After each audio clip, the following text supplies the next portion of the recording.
এই সুন্দর ডালিয়া ফুলটা আজ পেন্টিং করলাম। এটাই আপনাদের সাথে আজ শেয়ার করব। আমার মেয়ের পিঙ্ক কালার খুবই পছন্দের।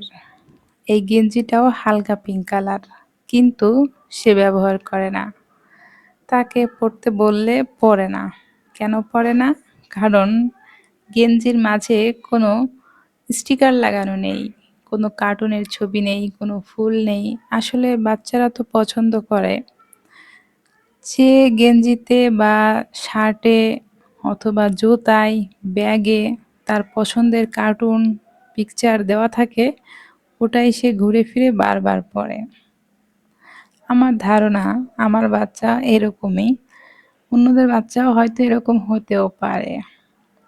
তো ওর পছন্দ অনুযায়ী পিঙ্ক কালার দিয়ে একটা ডালিয়া ফুল আর্ট করছি।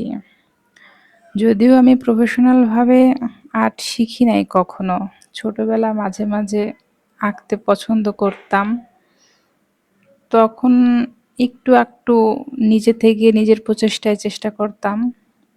সেই প্রচেষ্টা থেকেই আজ আবার আঁকতে বসলাম।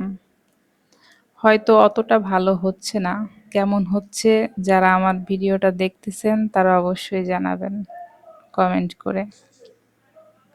তো গেঞ্জির মাঝখানে ডালিয়া ফুলটা আর্ট করতেছি। মেয়ে আমার বলতেছে, আম্মু আমার নাম লিখে দাও আর তোমার ফোন নাম্বারটাও লিখে দাও এখানে। তো আমি হেসে বললাম, কেন ফোন নাম্বার লিখবো? বলছে, যদি আমি হারিয়ে যাই এই নাম্বার দেখে সবাই কল দেবে। তো আমি বললাম, আমি হারানোর সময় কি এই গেঞ্জিটা পরা থাকবা? তো যাই হোক, ফোন নাম্বার তো লিখলাম না, শুধু ওর নামটা লিখে দিলাম। মেয়েটা অনেক খুশি ওর নামটা লিখেছি এজন্য। এভাবেই আমার আঁকা শেষ হয়ে গেল।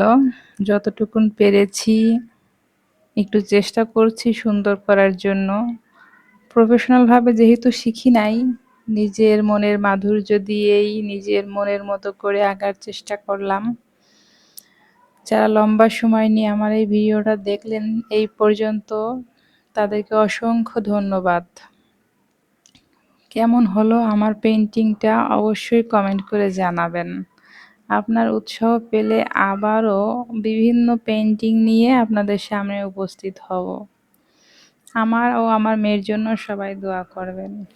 আমার মেয়েও ছোটবেলা থেকে আর্ট করতে ভীষণ পছন্দ করে, যেখানে সেখানে আঁকা শুরু করে। তবে আমি কখনো তাকে বারণ করি না, এভাবেই তো আস্তে আস্তে শিখবে। এখন আপনাদের সাথে ওর আর্ট করা অনেক কিছুই আছে, শেয়ার করতে পারলাম না কারণ ভিডিওটা লম্বা হয়ে যাবে, তখন আপনারাই হয়তো ধৈর্য নিয়ে দেখবেন না। তবে একদিন শর্ট ভিডিও নিয়ে আসব, ওই দিন ওর আর্ট করা বিভিন্ন জিনিস দেখাবো। দেখলে অবাক হয়ে যাবেন, মনে হবে যেন বড় মানুষ আঁকছে।